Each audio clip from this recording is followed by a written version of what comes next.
जो राम को लाए हैं अब उनको आना है। ये तमाम बातें जो है चुनावी माहौल में चर्चा का विषय बनी हुई थी, लेकिन राम उनको किस तरीके से लाए, ये सवाल जो है तमाम जनता जो है अब मोदी जी से कर रही है और काफ़ी असमंजस की स्थिति है। देखिए, एक तरफ बिहार को ये मौका मिला, इसलिए कह रहे हैं क्योंकि नीतीश कुमार और चंद्रबाबू नायडू के समर्थन में जो है अब एनडीए की सरकार चल रही है। अगर नीतीश कुमार का चरित्र तो आप सब जानते ही हैं, कब पलटी मार देंगे और कब एनडीए की सरकार गिर जाएगी वो कोई नहीं जानता। लेकिन तेजस्वी यादव ने एक बड़ा सवाल खड़ा कर दिया है। उन्होंने कहा है कि अब बिहार को मौका मिला है तो नीतीश कुमार जो विकास पुरुष के नाम से जाने जाते हैं तो बिहार का विकास करें। और इन तमाम मुद्दों पर चर्चा करने के लिए हमारे साथ पूर्व आईपीएस अमिताभ दास जी हैं। कैसे देखते हैं, नीतीश कुमार को बड़ा मौका मिला है और कहते हैं कि हमने बहुत बड़ा विकास है बिहार में किया है। इस बार फिर से तेजस्वी यादव ने बड़ा सवाल खड़ा किया है कि नीतीश कुमार को फिर से मौका मिला है, विशेष राज्य का दर्जा लाए, रोजगार लाए, लोगों को जिस तरीके से लोग बिहार में पलायन कर रहे हैं उसको रोकें। नहीं, नीतीश कुमार ने विकास तो काफी ज्यादा किया है, इसमें इनकार नहीं है, लेकिन दिक्कत यह है कि उन्होंने सिर्फ माफिया का विकास। हाँ जी, अब देखिए क्या हुआ है कि विकास में बिहार में अनंत सिंह का सर्वांगीण विकास हुआ, आनंद मोहन का चतुर्मुखी विकास हुआ, अच्छा है ना। और बालू माफिया, शराब माफिया, ये सारा शिक्षा माफिया सब बहुत फला फूला है अच्छा सुशासन काल में, है ना। तो विकास पुरुष हो सकते हैं, लेकिन आम आदमी का कुछ नहीं हुआ है। जो भी विकास हुआ है वो अनंत सिंह का होटल बन गया, आनंद मोहन की घरवाली संसद पहुंच गई, खुद वो जेल से बाहर हो गया। शिक्षा माफिया, दारू माफिया वाले माला माल हो गए हैं, शिक्षा वाले मलाई काट रहे हैं, बालू माफिया की पांचों उंगलियां घी में है। तो काफी विकास की आंधी बही है माफिया में। अब जो आपने बात की, वो तेजस्वी ने कहा है कि विशेष राज्य का दर्जा दिलाइए चाचा जी। तो ये तो पलटू की पुरानी मांग है, विशेष राज्य का दर्जा बिहार को। बीच में शांत हो जाते हैं, लेकिन फिर उनको खुजली मचती है। और इस बार तो ऐसा मतलब समा बंधा है कि इस बार तो जो मोदी की सरकार है वो नायडू और पलटू इन दोनों की बैसाखियों पर टिकी हुई है। और ऐसी खबरें आ रही है कि पलटू 3 मंत्रालय मांग रहे हैं, वित्त मंत्रालय, रेल मंत्रालय और कृषि। तो एक तरह से देखिए, तेजस्वी ने भी राजनीतिक चाल चली है। उसने प्रेशर बढ़ाने के लिए कह दिया है कि आप चाचा जी विशेष राज्य का दर्जा दिलवाइए, क्योंकि सबको मालूम है, मैं भी जान रहा हूँ, तेजस्वी को पता है कि विशेष राज्य का दर्जा मिलने वाला है नहीं बिहार में। क्योंकि बिहार में के अलावा भी तो इतने राज्य हैं। तो भारत सरकार यदि मान लीजिए बिहार को विशेष राज्य का दर्जा दे देगी तो फिर आंध्र प्रदेश हल्ला करेगा, फिर केरल से हल्ला होगा। तो इतना आसान नहीं है। ज्यादा से ज्यादा पलटू राम ये कर सकते हैं कि मोदी को बोले कि भाई हमारे राज्य में बहुत बड़ा मुद्दा है ये। तो मोदी जी क्या करेंगे कि एक कमेटी का बना देंगे, जो सरकार में ये सब हथकंडे होते हैं पब्लिक को उल्लू बनाने का। एक कमेटी का गठन किया जाएगा, उसमें 2-3 अर्थशास्त्री, 1-2 समाजशास्त्री को रख दिया जाएगा और कहा जाएगा कि भाई कमेटी अपनी रिपोर्ट दे कि बिहार को विशेष राज्य का दर्जा मिलना चाहिए या नहीं। और उसके बाद पलटू घूम घूम के कहेंगे विधानसभा चुनाव में कि देखिए अब तो प्रधानमंत्री से मैंने कहा दिया है, अब तो कमेटी बन गई, अब तो जल्द ही मिलने वाला है। पब्लिक ताली पीटेगी, जय जय होगा। तो लेकिन ये मिलने वाला नहीं है विशेष राज्य का दर्जा, और इस बारे में मैं बिल्कुल तसल्ली से आपको कह सकता हूँ। नरेंद्र मोदी के लिए वैसाखी तो जरूर बने हैं, लेकिन तेजस्वी यादव नीतीश कुमार के लिए गले की हड्डी बन गए हैं।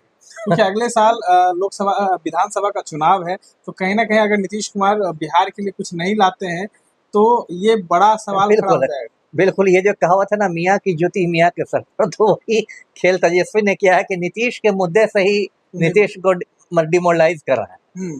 क्योंकि अब एक ऐसे तो नवंबर 2025 में विधानसभा चुनाव होने हैं, नियत जो समय है, लेकिन ऐसी बीच में चर्चा है कि हो सकता है पलटू राम सितंबर अक्टूबर में ही चुनाव करवा दें, विधानसभा भंग करके।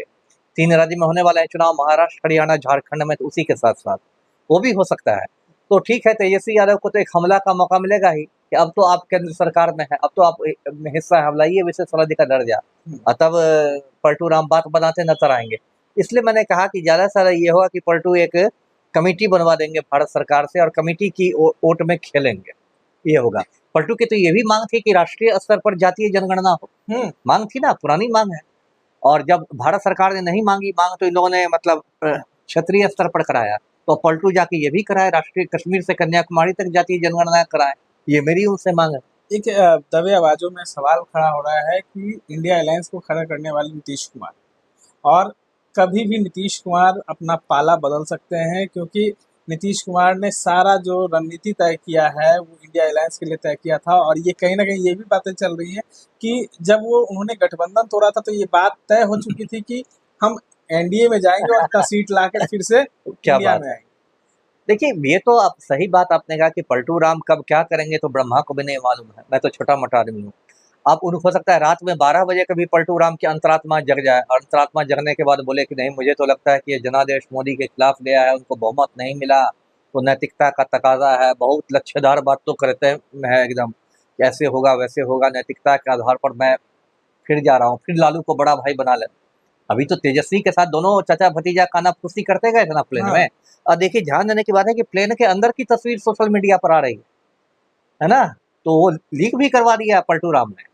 ये एक तरह से पैंतरेबाज़ी है मोदी पर दबाव बनाने की कि अगर तुम मुझे मनचाहा मंत्रालय नहीं दोगे तो हम तो कभी भी चल जाएंगे। हाँ, इंडिया का दरवाजा भी मेरे लिए खुला है। देखो, मेरा इतना प्यारा भतीजा है। पहले जो पीछे बैठा हुआ था उसको मैंने बगल में बुला के बैठा लिया। अच्छा। तो ये सब राजनीतिक पैंतरेबाज़ी है और इसमें तो पलटू राम सिद्धहस्त हैं। जी। अयोध्या की सीट बीजेपी हार गई। राम की प्राण प्रतिष्ठा समय से पहले कराई गई थी, लेकिन उसके बावजूद भी वहां की सीट हार गए। देखिए, ये तो बहुत अच्छा हुआ है कि मतलब इन लोग को अहंकार का मतलब एक तरह से फल मिला है। जितना अहंकार आ गया था मोदी और एंड कंपनी में कि इन्होंने कहना शुरू कर दिया था हम राम को लाएं, हम राम को लाएं। बताइए, छोटे मुंह बड़ी बात। मोदी के पैदा होने के हजारों साल पहले से राम इस देश में पूजे जाते हैं और मोदी के दुनिया छोड़ने के हजारों साल बाद भी राम पूजे जाएंगे। तो आप राम को कैसे ले आए भाई? और आपने प्राण प्रतिष्ठा कराई आधा अधूरे मंदिर में। उसमें एक दो शंकराचार्यों ने भी उस पर एतराज व्यक्त किया था कि आप आधा अधूरे मंदिर में प्राण प्रतिष्ठा मत करवाइए। लेकिन राम तो इनके लिए चुनावी मुद्दा है, पोलिंग एजेंट जैसे हैं। इन्होंने हड़बड़ा के करा लिया। और देखिए, ये भी मैं दर्शकों को बताऊं कि लोग पूछ रहे हैं, चौंक रहे हैं कि अयोध्या में कैसे भाजपा हारी। तो अयोध्या में इसलिए हारी क्योंकि भाजपा को बहुत गरीबों की बददुआ लगी। अयोध्या में राम पथ बनाने के लिए वहां आप एक वीडियो भी वायरल हो रहा है, एक औरत का रोते हुए और उसका घर बुलडोजर से तोड़ा जा रहा है। राम पथ बनवाने के लिए इन्होंने सैकड़ों गरीबों को उजाड़ दिया, उनको बेघर कर दिया, बुलडोजर चलवा दिया, है ना? तो आप राम के नाम पर इतना बड़ा पाप कीजिएगा, गरीबों को उजाड़िएगा, तो गरीबों की तो बददुआ लगेगी ना आपको। फिर आपको योगी आदित्यनाथ थोड़े काम देंगे और कोई थोड़े काम देगा। वाराणसी हम कुछ दिनों पहले गए हुए थे और वाराणसी की कई जनता जो है मोदी जी से नाराज है। जी वहां से संसदीय क्षेत्र से हैं, सांसद हैं, लेकिन कम वोटों से इस बार जो है जी जी वहां से सांसद चुने गए हैं। बिल्कुल, वाराणसी में तो मोदी की इस बार अच्छी से फजीहत हुई है। मतलब 4 जून को जब वोटों की गिनती हो रही थी तो कई मौके ऐसे आए जब ब्रेकिंग न्यूज में आता था कि मोदी जी पीछे चल रहे हैं, जबकि अजय राय उनके खिलाफ जो कांग्रेसी उम्मीदवार है उनकी कोई खास पहचान भी नहीं। लेकिन मोदी जी उनके भी खिलाफ पीछे चलते रहे। राहुल गांधी 4 लाख से रायबरेली की सीट जीते हैं, अब मोदी जी 1 लाख से जीते हैं, जबकि बार बार कहा जाता था कि इस बार तो 10 लाख से जिताना है। तो एक तरह से वाराणसी ने तो झटका दिया ही है मोदी को। अभी संभले मोदी जी। मोदी के साथ समस्या क्या हो गई थी कि अब तक जो था अहंकार का विश्व रिकॉर्ड वो लंका के रावण के नाम पर था। हाँ, उसको मोदी जी ने ध्वस्त कर दिया था। अच्छा। इतना ज्यादा इनमें अहंकार आ गया था कि गोदी मीडिया वाले कहने लगे थे कि ये तो यूक्रेन का युद्ध रुकवा सकते हैं। बताइए, है ना? सिंपल बहुमत नहीं जुड़ा सके, नायडू को मक्खन लगा रहे हैं, लेकिन यूक्रेन का युद्ध रुकवा रहे थे महामानव। तो देखिए, इसका अहंकार चूर हुआ है मोदी का, जो बहुत चूर होना चाहिए। उसी टेंशन में देखिए परसों एक कुर्ता में सुबह से शाम मोदी जी निकल गए। जी। कितने आश्चर्य की बात, इसको तो मैं संसार का 8वां आश्चर्य मान रहा हूँ। जो मोदी जी दिन में 4 बार कुर्ता और 5 बार बंडी बदलते हैं, इनका नाम पड़ गया माननीय परिधान मंत्री। माननीय परिधान मंत्री सुबह से शाम तक एक ही हरे रंग की बंडी में निकल जाए, ये कम मतलब ऐतिहासिक दिन नहीं था। जी। तो ये थे हमारे साथ पूर्व IPS अमिताभ झा। और देखिए, बिहार की सत्ता में काफी खेला, अब केंद्र की सत्ता में क्या नीतीश कुमार बड़ा खेला करेंगे, बड़ा सवाल है।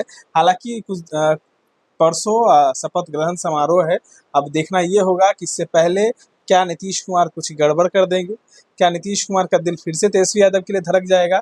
अब इस तरह के तमाम अपडेट्स के लिए बने रहे हमारे साथ।